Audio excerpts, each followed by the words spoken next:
Ever since Skyward Sword, when the goddess Hylia gave up her divine body to be incarnated into a mortal being, the Sheikah have always been by her side, protecting her at all costs. During the events of Ocarina of Time, we find out that the Sheikah were so devoted to the protection of the royal family that the Shadow Temple was used as a location to torture and interrogate anyone who would wish any harm on the royal family of Hyrule. In Breath of the Wild, the Sheikah are much different. This is the first time we see them as a group of people and not just individuals like Impa or Sheik, and their role as protectors of Hylia seem to be long forgotten.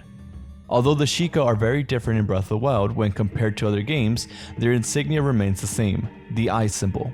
The open eye on the Sheikah symbol represents a search for truth, and the teardrop represents how the Sheikah live in the shadow of the royal family and will go to any lengths to achieve a goal. Knowing the information learned from Ocarina of Time, we can confirm that the quote describing and explaining the different parts of the eye symbol to be factual. We know the Yiga clan were formerly Sheikah who chose to side with Calamity Ganon, so for their sigil they simply turned the Sheikah eye upside down to symbolize that their goal is opposite of what they used to stand for. In today's video, I want to discuss, speculate, theorize, whatever you want to call it, on how we can figure out whose sign this belongs to using the Sheikah eye that we already know so much about. But we cannot continue without addressing how great you wonderful people are. I want to take some time to thank you guys for the tremendous support on my previous video. It did so well, and it's all because of you. You guys are just awesome. The goal is to reach 3,000 subscribers by the time Tears of the Kingdom releases, and we're so close to reaching it. So if you're watching this and not subscribed and you like all sorts of Zelda content, then make sure to subscribe because there's a lot more coming.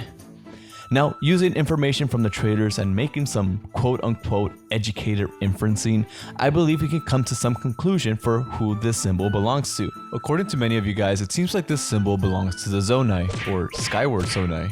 Dan the Man makes a good theory that they were Sheikah that were exiled into the Typhloid Forest as a Zonai. Chris and Husey brings up an interesting point that it could belong to a new race of sky people, or maybe an ancient tribe that we haven't seen before. Stuart says it could be a symbol for the constructs themselves, while Wiz believes it could hold some deeper ties to what we see in Four Swords. Thank you all for giving me your input. Now let's dig a little deeper and see just what we can find. Comparing these two symbols, there are two main differences that are noticeable right off the top. First, there are these 7 tears instead of 1. And second, the eyes seem to be shut halfway on the new one. Let's look at the tears first. What could these 7 tears represent? So we know that 1 tear from the Sheikah eye means that they live in the shadow of the royal family and will go to any lengths to protect and achieve a goal for them. I believe that the tear portion of the symbol represents a singular entity, since it's only 1, which in this case would be Hylia herself.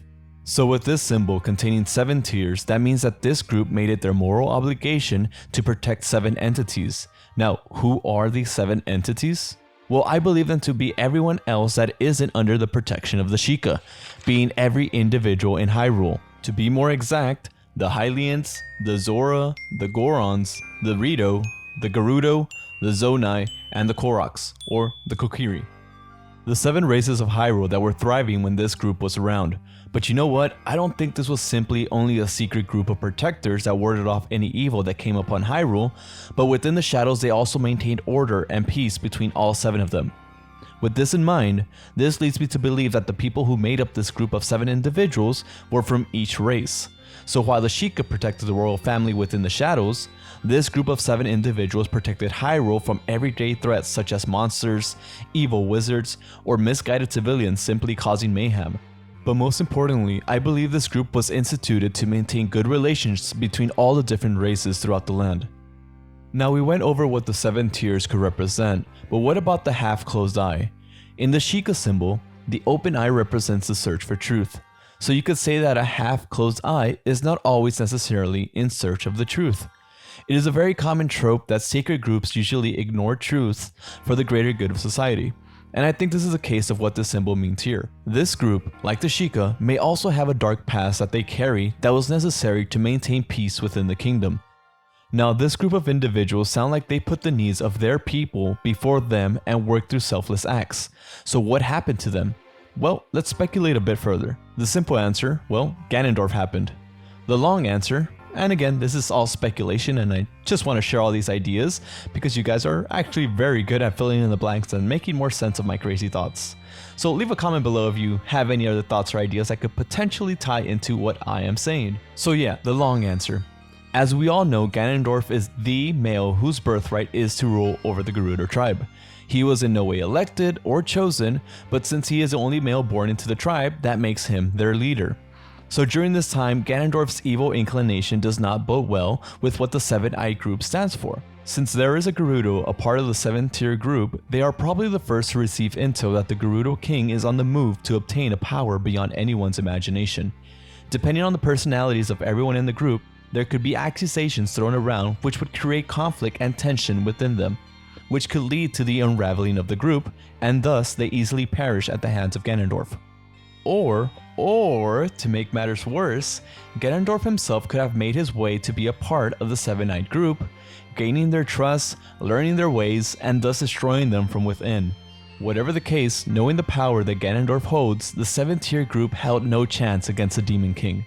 Now this could tie into the similar themes of the sages that we have seen before in previous Zelda games. Maybe this time we will have to find the spirit of the members of the 7th-tier group, and we will obtain a relic, maybe some magical force, or other substance from each of them that will aid us in the defeating of the resurrected Ganondorf. We know the 7-Eyed Group is no more and a relic of the past, but speculating about who they are and what happened to them just makes me think that there could be some truth to this crazy speculation. I know it's a popular opinion that this symbol belongs to the Zonai, but with all this said, I think there's something else. I think there's something more. Since we are going to see the re-emergence of the Zonai, it could be the case that they are the elected leaders of this group, or that they are the ones who initiated the idea of creating a group of this sort. So I think the name of this group will be something completely new that we haven't seen before. And after thinking about it for a while, I could see the name of this group being the Nawat. If you understand the reference, let me know in the comments. I'm crazy, aren't I? There's so many explanations for this symbol, but I had this idea spinning in my head for a while and wanted to share with you all to get your input. All I know is, like you, I'm excited to find out just what this symbol is and who it belongs to. Thanks to everyone that gave their input and made a small appearance, and if you want to be featured in the next video, keep an eye out for the community posts, which you won't miss if you're subscribed. Again, I don't get tired of thanking you all. This could not be possible without you. Till next one, guys, I'm Ace Monkey, have a great day, and thanks for watching.